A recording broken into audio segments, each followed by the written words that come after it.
Hi, my name is Arlita Arelli, and I get the honor of sharing with you all this week, our second week of 2023, and therefore our second week as we work our way through the Psalms throughout this whole year.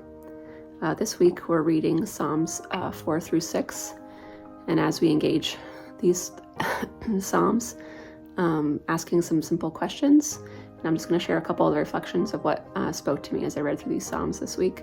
And then each week we also are reading a proverb. So this week will be Proverbs 2. So I'll just be sharing a few things about what I felt like God was sharing with me as I read through these Psalms. So Psalms 4 through 6, in these great little devotional guides, we have these in digital format in English and in Spanish, as well printed formats. The Spanish will be available this coming Sunday, the 15th of January, but both are already available online. In digital format.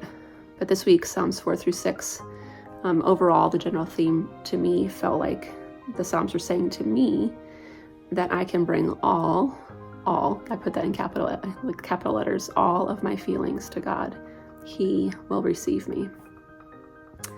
What's one or two ways that these Psalms prompt me to honestly, speak to God?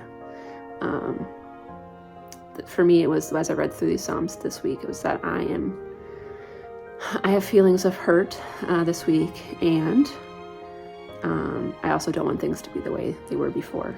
I want to grow and learn from these experiences and be transformed, be changed. That's the kind of the idea of this spiritual formation, is that we are made more into the image of Jesus. And so even through when I'm having high highs and feeling amazing and life's going really well, to really low lows, and life feels like there's no hope, God is still there, and he's waiting for me to come to him. And but I want to be transformed. That's kind of what I felt like he was saying to me. I don't want to be who I was before, even though it's painful and hard.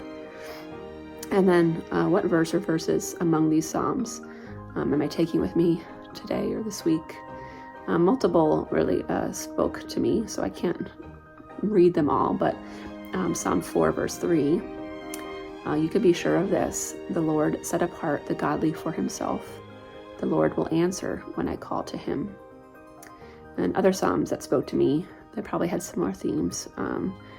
Was another verse in chapter 4, a couple of verses, 5, chapter 10 to 11, and chapter 6, verse 2, and verses 8 and 9.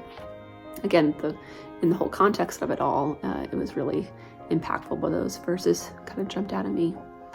And then as I read Proverbs 2, it's all great. Proverbs is wisdom literature, but a few phrases that stuck out to me.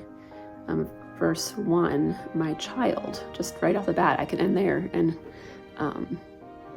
feel content that God receives me as his child. But my child, listen to what I say and treasure my commands. That's verse 1. And then a few things that, as the verses are starting off, then you will understand. For the Lord grants wisdom, is verse 6. From his mouth come knowledge and understanding. Verse 8, he guards the paths of the just and protects those who are faithful to him.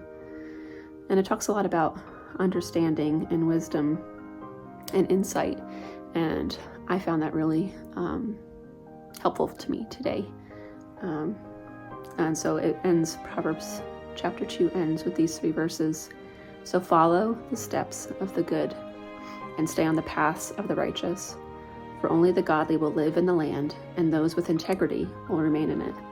But the wicked will be removed from the land, and the treacherous will be uprooted. Now, I'm not one who likes to think poorly of anyone, so what I was focusing on was what I can do, what I have control over, and that is continue to follow his path, follow his steps, what he's asking me to do, and he will meet my needs. He'll be there for me, even if it doesn't look the way I want it to, in the speed I want it to, in the timing that I want. I know that God is faithful, and I'm encouraged by these Psalms and Proverbs too. So I hope you are as well. Thank you so much.